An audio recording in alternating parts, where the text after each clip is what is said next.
This fable begins in the humble home of Jonas and Anita. Anita has decorated the house in anticipation of her husband Jonas' arrival home. They are there to celebrate his 47-year-long career at the Suntime Hand Tool Company. A noise at the doorstep prompts Anita to greet her husband. It turns out to be a false alarm. A stray kitten lays in wait. Anita cheerfully embraces the stray, her enthusiasm depleted for her husband, who arrives just a moment later. Jonas, a bitter man, enters his home with deep sorrow. After nearly 4 decades of unwavering dedication to his role as a salesman, Jonas is abruptly ushered into retirement. Work defined Jonas, and with its absence, his life loses its anchor. For nearly 50 years, he commuted from home to work to escape the prison of domesticity, and now, without a job to run to, the walls close in on him.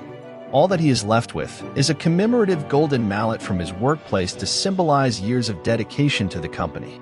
The rhythms of his existence, shaped by work, have left him unprepared to face the sudden, gaping void of his post-retirement days. The shackles of a 9-to-5 existence once provided structure and meaning, and now, without them, he struggles to find purpose. Conversely, Anita, his wife, leads a life rich with purpose, though her devotion takes an unconventional form. She surrounds herself with a peculiar family of pets and strays, a living testament to her enduring affection for the animal kingdom.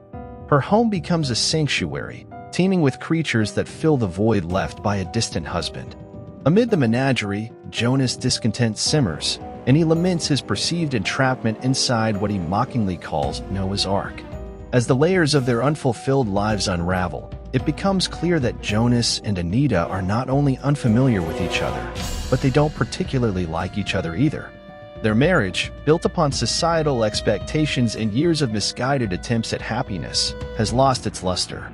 It's a poignant portrayal of two individuals discovering, late in life, that they are strangers to each other, and more tragically, that they lack the affection and connection that should be the bedrock of their partnership. A revelation comes from a seemingly innocuous source, Jonas' neighbor Roy. It peels back yet another layer of Anita's animal fixation, revealing a depth Jonas had not suspected.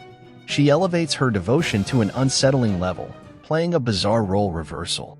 Jonas, once the dominant figure, finds himself on the receiving end of Anita's peculiar care.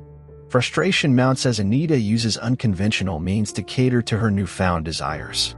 She crafts sandwiches from cat food and hides medication within brownies, reducing Jonas to a state of indignity. The final straw comes when Anita names a bulldog after him, a biting irony that pushes Jonas to the brink. He's declared his truth: "I am not an animal. I am a human being." Chaos unravels in a moment of turmoil. As he seeks vengeance against an unruly cat with pruning shears, a twist of fate lands him in a pool teeming with murky, decaying leaves.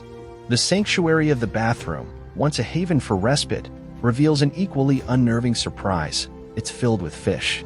The very last straw has been drawn.